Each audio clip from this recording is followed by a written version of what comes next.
Reoccurring calf pain. Are you getting strains in your calf when running?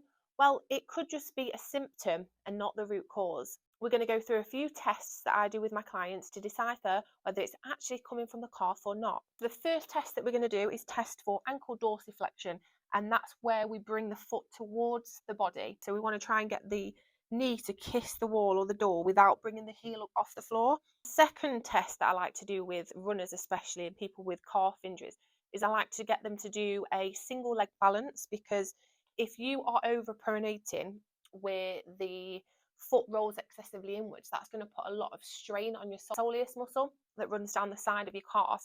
So I like to get them to do single leg balances, and then I'm observing the foot to make sure the hip's not rolling or dropping. And then to make it a little bit harder, get them to look around so they're not focusing on what they're doing. And that way I can observe the arch of the foot and what's happening to their body and their foot whilst they're in that single leg position.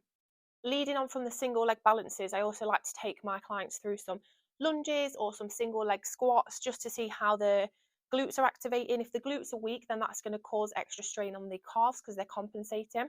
So we'll just go through a few single leg squats just to see how weak the glutes are.